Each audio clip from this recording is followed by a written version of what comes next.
زیادہ آج فوکس جو ہے وہ حضور اکرم صلی اللہ علیہ وسلم کی صلی اللہ علیہ وسلم جو بالکل آج ماہ ربیع الاول ہے، ربیع الاول کے اندر ہوئی، پھر آپ کا وصال بھی اسی کے اندر ہوا. تو حضور کی بات اور حضور کی نعت کا سلسلہ جو ہے وہ ہم جاری رکھنا چاہتے ہیں آج کے اس پروگرام کے اندر. زیادہ سے زیادہ آپ کی زندگی کا سفر جاننے کا مقصد جو ہے وہ یہ تھا کہ ہم پروگرام کو ایک ربط فراہم کریں گے اور اس کے بعد پھر اس طرف آئیں گے. میری زندگی کا میں آپ کو بتاتا ہوں. اب آپ کو نا میں وہاں تک لے کے آتا ہوں کہ میں جب میری والدہ کا انتقال ہوا تو اب ایک بچہ 13 برس کا، اس کی سوچ، تو اس نے سوچنا شروع کیا کہ یہ سب کیا ہے، کیوں مر گئی میری ماں، کس نے مارا میری ماں کو، کیا وہ کبھی بھی نہیں ملے گی، کیا وہ ملے گی، کیا کون ہمیں مار دیتا ہے، صحیح، کون کس نے ہمیں پیدا کیا، وہ کہاں ہے. تو یہ وہ سوالات تھے کہ جو بہت بڑے سوالات تھے، یہ اٹھے. پھر جو شاعر ادیبوں کا حلقہ تھا، میں اتفاق یہ کہ میں موو بھی کرنے لگا اسی عمر میں، لوگوں میں جانے لگا، بڑے بڑے ادیبوں سے ملنے لگا، باتیں کرنے، ان کی سننے لگا. تو بہت سارے ایسے ادیب تھے کہ جو اللہ کی ذات کے ہی منکر تھے، وہ اسلام کے ہی منکر تھے، وہ اپنی ان کی عقل سوچ ان میں بھی بیٹھا اٹھا. خیر وہ 13 14 15 16 یہ عمر چلتی 17 برس تک پہ آ گئی. جنگ چل رہی تھی. ہاں مثلا میں خود جو ہے وہ راتوں کو دنوں کو اسی اس میں تھا کہ کیا ہے، کون ہے، یہ سب کیسے چل رہا ہے، ہاں یہ سب کیا ہو رہا ہے. اور پھر ایک دن ایسا آیا، 4-5 سال ہو گئے تھے اس کو، کہ میں بہت پریشان تھا اور بالکل یعنی یوں سمجھ لیں کہ مجھے میں جو ہے وہ ان دنوں میرے لیے فیصلہ کیا گیا کہ مجھے ہاسپٹلائز کیا جائے، ذہنی کیفیت ایسی ہو گئی، اس حد پہ آیا ہوا تھا. تو وہ نہیں ہوا، یعنی ان زمانے میرا علاج نہیں ہوا. اب ایک دن ایسا آیا، کوئی لمحہ، کہ میں اس بات پہ غور کر رہا تھا بھی مجھے کہ کیا ہے. تو مجھے میرے اندر سے کچھ ایک سوال آیا، اور وہ سوال یہ تھا کہ وہ سوال میرے اندر سے اٹھا کہ کیا تم حضور کو جانتے ہو، یعنی حضور صلی اللہ علیہ وسلم کو. میں نے کہا ہاں میں تو جانتا ہوں ان کو. پھر ایک سوال اٹھا کہ وہ تمہیں کیسے لگتے ہیں. میں نے کہا مجھے بہت اچھے لگتے ہیں وہ. پھر سوال آیا کہ کیا وہ تمہیں سچے نہیں لگتے. میں نے کہا ہاں بالکل بالکل سچے لگتے ہیں. کیا وہ جھوٹ بھی بول سکتے ہیں. ہاں نہیں وہ جھوٹ نہیں بول سکتے. پھر یہ تو 2-4 سوال اور آ کے جو ہے نا وہ اس کا کنکلوژن یہ نکلا کہ میرے اندر سے جو ہے آواز اٹھی، اور پھر میں نے اس پہ لبیک کہا کہ تم اپنے آپ کو ان کے حوالے کیوں نہیں کر دیتے. یہ وہ لمحہ تھا کہ جب میری جو ہے نا سمجھ بوجھ اپنی جگہ پہ آ گئی، اور میں نے سوچا کہ میں کیوں سوچوں. جنگ ختم ہو گئی. ہاں یعنی ایک عام ذہن رکھنے والا آدمی اس کو اس طرح بھی دیکھ لیتا ہے کہ دیکھ سکتا ہے کہ میں ہار گیا، اور میں بھی کہہ رہا ہوں میں ہار گیا.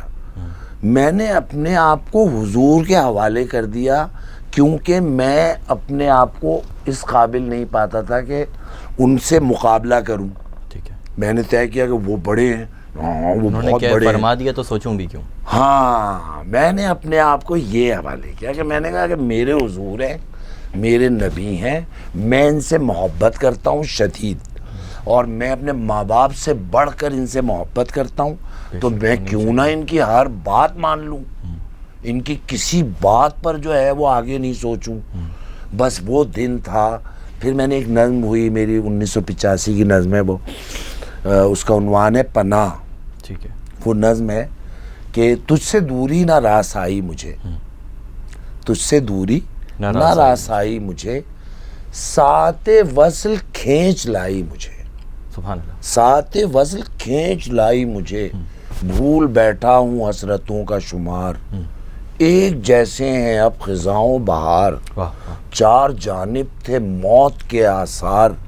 تیرے جلووں نے جب کیا بیدار، دور ہوتے ہوئے نظر آئے نا تمامی کے بے سکون سائے. صحیح. گفتگو میری خاموشی ہے آج، میری تکمیل ہو گئی ہے آج. سبحان اللہ. اب سے پہلے عجیب عالم تھا، ہر نفس ایک صدائے ماتم تھا، سامنے میرا عکس مبہم تھا اور میں آئینے پہ برہم تھا. مجھ میں موجود تو مجسم تھا، گرچہ تجھ سے معاملہ کم تھا. آپ اپنے سے بے خبر تھا میں، خشک ہوتا ہوا شجر تھا میں. زندگی کی پناہ میں آیا جب تیری بارگاہ میں آیا. تو یہ ایک حمدیہ نظم ہے. یہ حمدیہ نظم ہے. یہ اللہ تعالیٰ سے پہلی ملاقات کے بعد جو نظم ہوئی یہ وہ نظم ہے. اور اس نظم کو سن کے بھی سمجھ میں آتا ہے کہ یہ کہی ہوئی نظم نہیں ہے بلکہ یہ آئی ہے بے اختیاری کے اندر، بے اختیاری، لاشعوری کے اندر. بالکل. تو یہ پناہ نظم ہوئی. پھر اس کے بعد اس سے پہلے نعت کے شعر تو میں کہہ چکا تھا.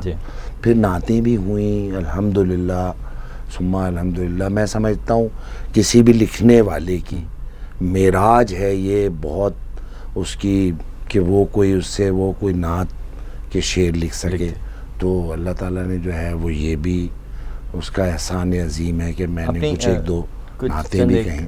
میں ایک نعت کے شعر سناتا ہوں. ہاں کہ خدا کی بزم جہاں پر ہے یہ عنایت خاص، خدا کی بزم جہاں پر ہے یہ عنایت خاص کہ دے کے آپ کو بھیجا گیا ہدایت خاص. صلی اللہ علیہ وسلم. خدا کی بزم جہاں پر ہے یہ عنایت خاص کہ دے کے آپ کو بھیجا گیا ہدایت خاص. خدا اور اس کے فرشتے درود بھیجتے ہیں، خدا اور اس کے فرشتے درود بھیجتے ہیں.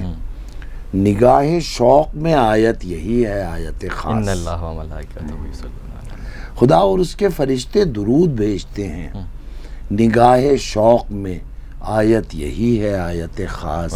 سبحان اللہ. نگاہ شوق میں آیت یہی ہے آیت خاص بجز زیارت روئے رسول جنت سے. سبحان اللہ. بجز زیارت روئے رسول جنت سے غرض ہی خاص ہمیں ہے کوئی نہ غایت خاص. بجز زیارت روئے رسول جنت سے غرض ہی خاص ہمیں ہے کوئی نہ غایت خاص. ہم امتی ہیں رعایت یہ خاص ہے ہم سے.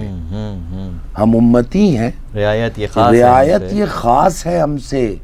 خوشا کے حشر کے دن بھی ہے یہ رعایت خاص. ہم امتی ہیں رعایت یہ خاص ہے ہم سے. خوشا کے حشر کے دن بھی ہے یہ رعایت خاص.